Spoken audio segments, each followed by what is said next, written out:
Boys, how we doing? Welcome back, huh? It's been a little while, hasn't it? It's about It time. it's different, right? If you think Yeah, about Why it, does this it is feel like it's been so long? I the know. it feels long because we did the in-person one, the mobile studio. What was that? Like almost like a last Sunday or 2 Sundays ago. And it's been a while since we logged on here. I had to find everything. So welcome back to 614 Headsets. We're your hosts. Myself, Kyle Stout, Donovan White, Ryan Sayers.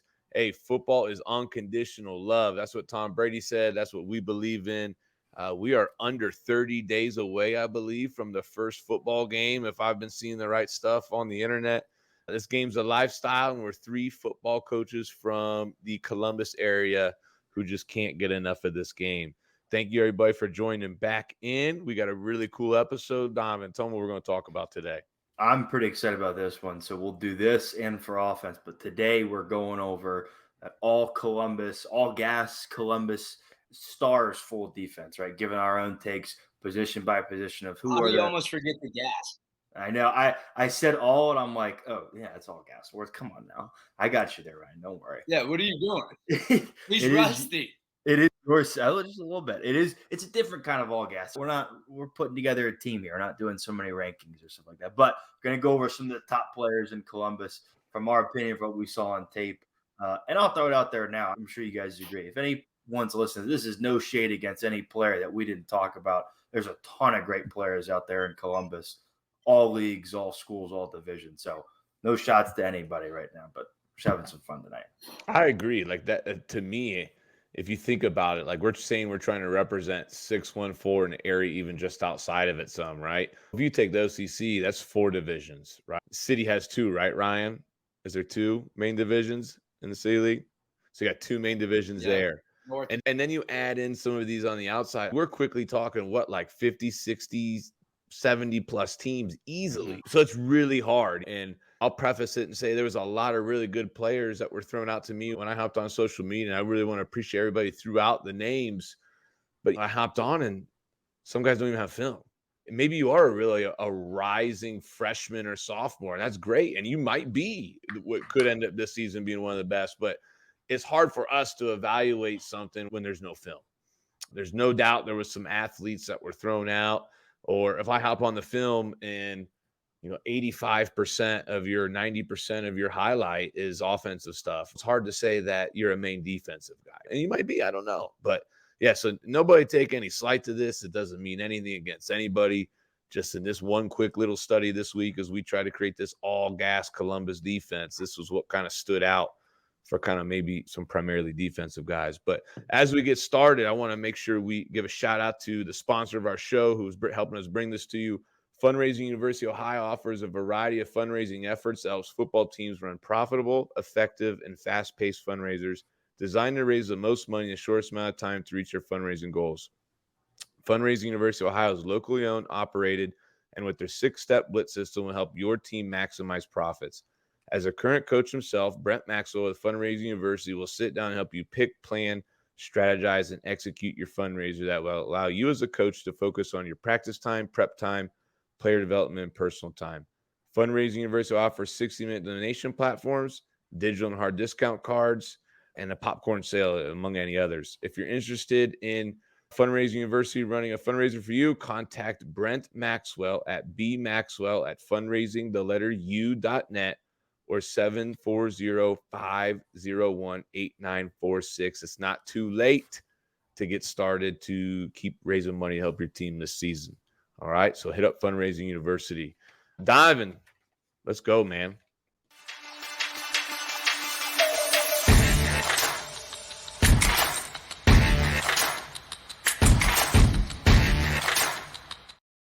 All right. I'll lead it off because you always got to start with the trenchmen in there. So Good list. It is a good list. And I got 3 D linemen and then one that's like the hybrid linebacker, extra D lineman. And again, mainly plays the but it's a good list. A lot of good kids on here. I'll start it off from Pick North. Angelo McCollum, committed to Illinois. Man, we watched him on tape when we had to play him last year, and he is a violent, explosive player. Especially, he lines up at end a lot. When he goes down and he's a 3-tech or a 4-eye, man, it's tough on opposing teams. And he was a guy that flashed a lot on tape, had the stats to back up to it. And obviously, thus far in his career, has done something right because he's going to Illinois, he's going to play in the Big Ten. So he was first pick in there. Eli King from our own Gahanna Lincoln High School committed to Rutgers. Man, Eli is a kid that last year, for those that don't know, played opposite of Kamari Burns, a Cincinnati commit. And both of them had a lot of hype going into the year, especially Kamari.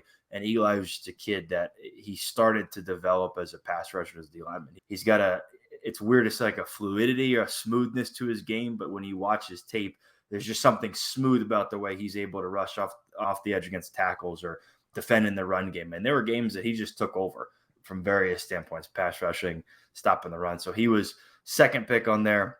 I'm going to butcher your last name if you're listening. Francis Brew from Thomas Worthington committed to Pitt. The way that this kid can use his hands, especially when he's inside in between the guards over the center sometimes, it's scary. He was blowing up poles. He was blowing up double teams. He was blowing up help from the running back and pass pro. 12 and a half sacks, 25 tackles for loss last season. And he's a kid that just jumped off the tape. And then I don't want to say honorable mention because I want him in there as a kind of hybrid XD lineman. I think we could do that.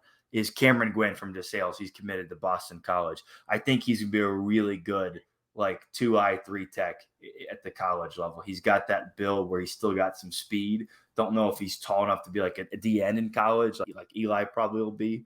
But Cam is a guy that you put some extra weight on him, a 6'3", 6'4", 285, 293 tech with that speed is scary. And he showed it last year for DeSales. It's a really good list. Just so everybody knows, as we started to sit down, we divided it up, but we talked about it some too. Diamond went with 3 D linemen. Coach Sayers is going to do the linebackers as well. He's got 4 he's going to talk about. And then I have 4 DBs that I'm going to talk about, right? So you kind of understand what we're doing, how it's going down. And you think about it, right? When you talk about building a defense from that front back, that's a really good D-line. And what's really neat about that is you have Eli, you got Angelo, and you have Francis with this mix of how we're doing it. You make Eli a strong end, you put those other 2 inside, and then you move one of these hybrid linebackers down to get in the box and do something. That's a really good start to a defense and a lot of talent if you could even put all those guys together. I think they really fit together in a mold like that. That would work awesome. We talked about it before we started at Columbus, specifically with O-line, D-line. It just seems like we keep pumping them out. And I don't know if that's – some cities had their staple or some states had their staple. And for Columbus, it might be linemen, just recently at least, of the names that went D-line. I think D-line for sure. I think since the moment I moved down here, I don't know, was that 2015, I can just think of so many linemen year in and year out across so many teams. You moved to Gahanna when you were 34? Stop it. All right. On that note, Ryan, get into our linebacker picks here, which, you know, what's really neat is this guy has a plethora. He spread the love a little bit around the 614 and these linebackers. That's what my plan was. I told you that going into it. I wanted to make sure that I showed every division some love and different conferences some love. So my first one is a guy that played at Westerville South last year, but now he's with you guys at Gahanna, Quan Rhodes. When I watched his film today, he's a physical player. He gets to the point A to point B fast as lightning. He's also somebody that's going to play with a chip on his shoulder. And you could see that in his film just by the way that he was tackling guys, the way that he was making plays. He just plays with an attitude. And that's, I think, one of my favorite things about watching his film is I felt like I could feel that he had a nasty attitude and wanted to go make that play. And I also saw that there was a bunch of times that he was pointing at stuff during plays, or it looked like he was calling things out to help his defense. I also feel like he might be a leader. I don't know. You guys can add in on that, but he looked great on film. I absolutely. I think he's a little bit, he's like you said, he's edgy, he's scrappy, kind of a throwback plugger, interior linebacker. He really has a chip on his shoulder to prove something with being an all-state player, maybe not seeing as much love as he thinks he should have gotten or where he should be. And definitely see the leader portion. I think as he's started to learn our defense more, he's become more of a vocal leader. So he's embracing that and doing that. And I think as he continues to learn his assignments and learn this new defense he's in, it's going to keep increasing. So I think you gave a really good assessment of him in not ever coaching, but watching his film. I'd agree with a lot of that. I think that the next guy I also just got to see at the Under Armour All-American camp, and I talked about him previously on one, is Garrett Stover from Big Walnut, who's also committed to Ohio State. That was the first time I pulled his film up because I went off of just what I saw at the Under Armour All-American camp previously. He is probably one of the best linebackers in the country for sure. I think he's one of the best tacklers I've seen. Around it.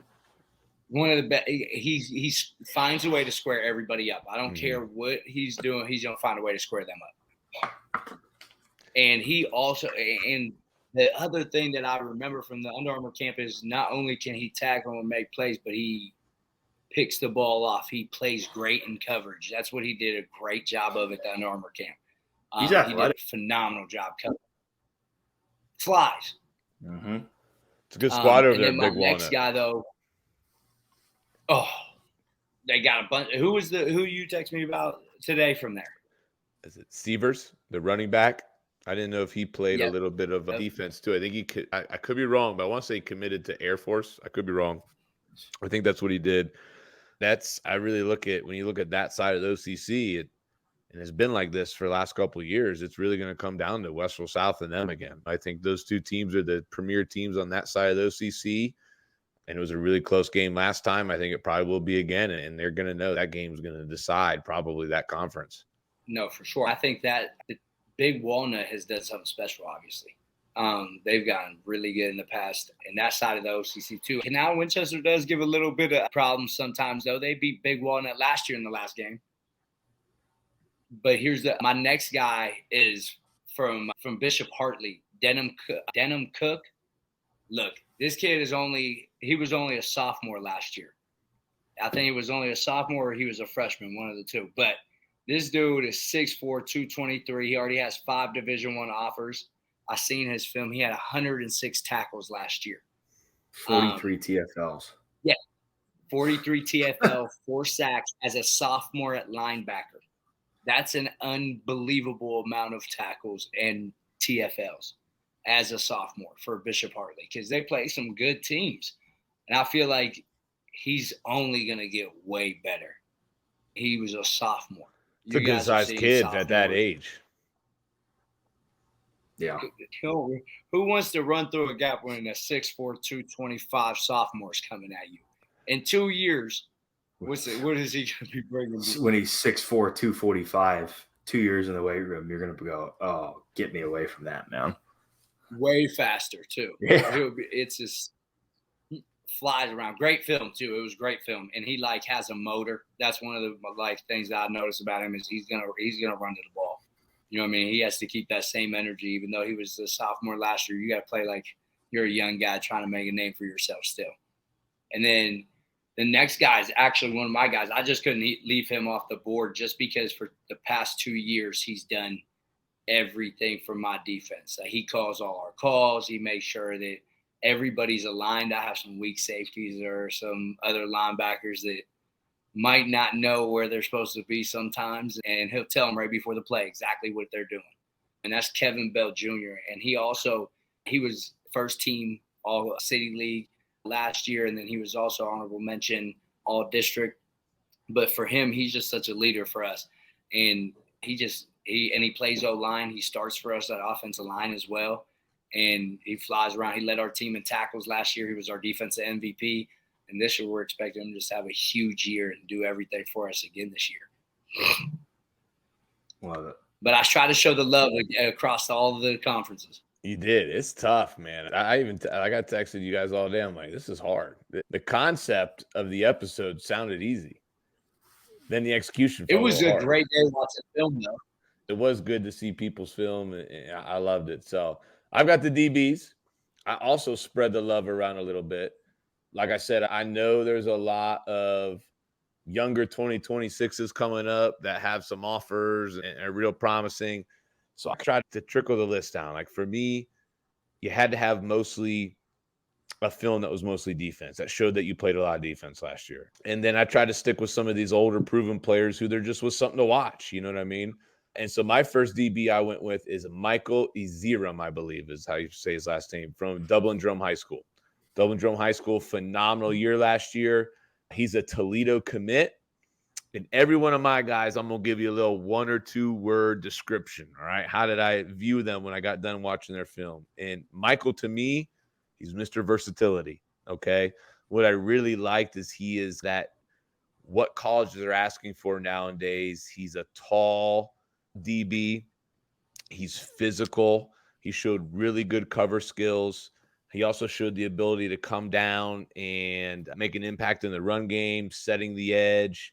He's a really good tackler and run support. And one of the few DBs in schools that showed some corner blitz and some things and had a really good knack for kind of timing up that snap and getting to the quarterback. And so that's why I called him Mr. Versatility, right? Because I seen him play corner. I seen him be run support. I even seen him play a little safety and even saw him blitz a little bit, right? So he's Mr. Versatility to me. Number 2, Tyree Green Jr. from Reynoldsburg High School. I called him a playmaker, sure tackler. Okay. I think he's a guy that could play corner or safety, another tall, big body type of a guy. Young man's a great threat to have on your team because of it in the return game. All right. In fact, I'm going to tell our guys, don't kick to him. All right. Because half of his highlight, their first minute or 2 was just pure returns. Right. And he does a really good job. He has good vision and quickness. He gets the ball vertical, hits creases. And as a DB, what I was most impressed by is his ability to leverage to the ball carrier and then form tackle. A lot like how we just said about Garrett Stover. It's almost like some of these guys who tackle real well are able to keep the ball carrier somewhere, almost like a laser point somewhere on the body and boom, and then they put the clamps on. You know what I mean? Just these guys that no matter what angle of the tackle or where they're putting their body, just somehow make it look great every time and bring guys to the ground. That's what I thought from his tape as well. Number 3, Tyson Long, Pickerington North High School. Converted quarterback from back in the day when I was coaching there. A really fast kid. I labeled him the scrappy technician. All right. Plays with a lot of swagger. On film, he looked like one of the fastest quick twitch guys, right? The guy that could get to 100 real fast. I thought he was maybe one of the best DBs at really sinking his hips low and getting into his drop back and also being able to twitching and then get in and out of breaks. Like he just so smooth with the way he would backpedal, hips nice and low, nice and slow. And then the moment he had to flip the switch, he did, and it was 100. So I think Tyson's come a long way. I know he had a really good offseason. I think he got picked up a few offers this offseason as well. I didn't dive into the stats or anything like that, but I know he's got a Marshall offer and a few others. So I think he's going to have a big year as well.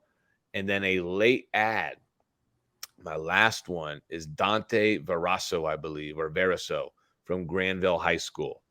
I'm going to call him my Where's Waldo? All right. Because on tape, it looks like this guy's everywhere. All right. He's rangy. Donovan, Where's Waldo was a popular book. Oh, I know. Okay. All right. I'm not that young. Don't worry. Okay.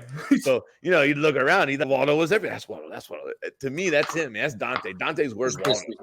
All right. He's rangy. He covers a lot of ground. I seen him at safety. I seen him at corner. He's a massive threat at wide receiver, too. He's just a smooth mover on both sides of the ball. To me, I'm excited about our list. That all gas defense to me is exciting. I also put an honorable mention in there as well. To me, it was really hard on this last spot. I had Caleb Anthony of Afrocentric, covers a lot of ground too. Seems like played mostly a lot of free safety. And I also had, I think it's JJ Ja of Olentangy, another good big-bodied safety who seems like plays down in the box a lot and comes in for a run support. So I have them really close in the mix, and it was really hard. In fact, I watched those last 3 tapes probably 2-3 times just trying to make a decision. And I took the body of their highlight tape and made a call on it. So that's what I have for the all-gas DBs. Excited to see how it plays out. I know there's a lot of other young guys too. What do you guys think, man? I'm excited I to love just be able to look at all these different kids because sometimes we all get stuck in our funnels of like, all right, we hear about kids from stats from the radio after our games, or we see it in the paper maybe, or in a news article on Twitter, or from what we see on film when we're doing scouting, or you pick up something. So it was cool to be able to just go and watch, like, be like, all right, let's search out the best players at these positions or our top players and just watch them. Don't watch them for scouting wise. Don't watch them for what they do on Twist. Just watch them, and it was fun to be able to do that. But here's the cool thing is, though, I didn't just watch the 4 that I chose. I watched probably 20 guys. There were 15 guys today. Yeah, I'm with you. I think I watched about 8. That's what I went to. And like I said, I know there's a lot. I know there's probably some underclassmen who have maybe a higher ceiling when it's all said and done, or maybe even have more offers at this point. I don't know. You know what I mean? That's just how I had to do it for me. I'm excited to do the offense as well. I think when we do the offensive team, it's going to be really fun. That might be a little easier for me who does a little bit more. But to me, it exposed me to a lot of different kids, and I liked it. So I was exciting for me. The cool thing is with this defense, I look at it is how versatile it could be. Whether you want to play a 3-4 or roll somebody down, there's linebackers that could be hybrid guys for you. Like just imagine moving a Garrett Stover around. You know what I mean? Imagine moving one of these DBs around who blitz on does things, right? I just have so many options. Give me 3 of these guys, 3 of them on a team that are just ballers like that. But could you imagine if this was the whole team? And could you imagine if we got all these kids together after the season and they played our offensive kids that we choose? It'd be cool. I tell you what, some of them are really good offensive players too. And I would need you and Donnie Mack can call the offense, and me and Mo Holiday will get the defense. All right. We'll start our own All-Star game. How's it been going, Sayers, man? We're 30 days out. What are you thinking about your team? What's up? I'm just hoping to be competitive in each game. Yeah. We're getting excited.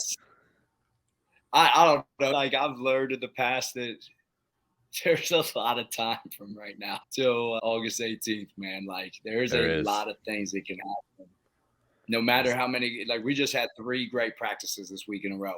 But that, like, keeping guys healthy and stuff just has to happen. You know how it is. Yeah, we're getting ready to go to our team camp. Our team camp is just so physical. It's 3 straight days of just getting after it, especially now that the OHSA lets you put shoulder pads on. So it's added a whole new dynamic to our team camp. And it's a nice little preview right into 2 days. It separates the boys from men, man. Yeah, it's great. Let me ask you this. Have you guys watched the quarterback series on Netflix yet? I just watched the first episode. My fiance really wanted me to wait. She wanted you to wait because she wanted you to watch it with her? Yes, she wanted to watch it. So I was like, okay, like maybe we'll do an episode here in a couple of weeks, just talk about it. But it is so far 30, 40 minutes into it. It's pretty good. My wife does that too. I'm not allowed to watch it without her. So I have to watch it with her too. So I'm only about 2 episodes in. I gotta be honest, the Marcus Mariota storyline for me. Yeah, but I think it'll get better in the end. Didn't they cut him at the end of the year or something like that? There's some debacle, and I think that's someone said Marcus Mariota's thing is interesting to me. I gotta watch it. I can't. I'm gonna make. I won't do any. We won't do any spoilers on here. But to me, one thing that really stood out to me, I didn't realize how much Kirk Cousins got hit. Wait till you guys get later onto it. Like, I didn't know. I was watching it, and this dude's got like bruised ribs, and they're saying at one point in time he was the most hit quarterback in the NFL. And wait till you see the abuse this guy goes through, man. Like, it's just, good Lord, I had no idea that was going on because they're having so much success. I love it. I love watching his Instagram videos and stuff after games on the plane. Like, that dude's lit. Kirko chains or whatever they call them. I don't know. But it's just wait till you see how are you feeling? You ready to go for the season? We didn't get to see you at the 7-on-7. I was asking about you. I heard that you were. This guy's fresh legs, dude. We've been having morning practices, and we had that. This dude, he would think I should have a 5-page detailed report of Mason at this point in time because I haven't seen him in 2 weeks. It has been a couple weeks. So listen, I'm excited. This is it feels like routine already to get back to this point, but it's still so new because this is literally only year 2 for me. But I'm excited I'm excited to be back in the grind. I think we all know the grind. A lot of people listening, you guys know better than I do, obviously, from Stout, your 2 decades plus of coaching, and Sayers, your 7, 8 years, however many. What's that? Year 12. Yeah. Now you got to switch to one with another 2. Yeah, you literally. I thought you were at 22. No, 22 years coaching. Guys, I'm 35. Yeah, I swear he said he was year 22 right now. What it is. You said you moved to Columbus at 34, but we're glad you moved there all those years ago. But I'm excited, man. But we love you, Chad. We appreciate you. Thanks, guys. As much as we pour into this game in season, which I don't think a lot of people who don't coach or haven't coached realize, as much as we pour in, as much as it takes out, I'm excited for it nonetheless. It's an exciting time, man. Everybody's full of hope. Expectations are high for every team. Expectations are high for both of our teams, if you think about it, which is exciting, but it also adds a lot of stress and pressure too.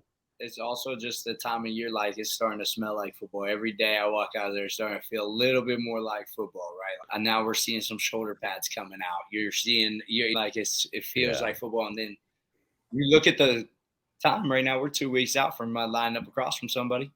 I can't wait. I need the pads to come on. I'm tired of these one-on-ones and no pads and stuff and fake football, and it's been fun. But the linemen the O-linemen always have an advantage. It's crazy.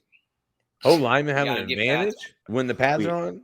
We had this discussion before. No, I'm saying just in general, they always do in one-on-one. So once we get the pads on, we can do a little bit more physicality. And I'm not going into this. Hey, you know what? All you guys do is come back. Hopefully, we're on the road again this Sunday. That's the plan. I hope we get to do it. I actually tried to call our guest last night. He didn't answer. Nate Hilrich, pick up your phone, please, if you're listening. All right. So hopefully we'll see where he wants to do it. I don't know if he wants to have his cushy little saltwater pool in the background or something. Maybe he wants to float in a little thing and have the episode knowing him. I don't know, man. So pick up your phone, Nate. Hey, I want to thank everybody for coming out. This was the 2023 Columbus all-gas defense, and soon we're going to put out the offensive one as well. Thanks for joining 614 Headsets. Be sure to subscribe. We know everybody's busy right now in the summer. We're busy as heck too. Give us some downloads, give us some likes, give us some comments. I really appreciate the amount of feedback we got. Just asking who some of the best DBs were, right? That was awesome, and it opened up a whole door of people for me to look at. Follow us on Twitter. You can see it on the video here. You'll have our name tags and you can see where our handles are at. But thanks for following us, and we'll see you guys next time.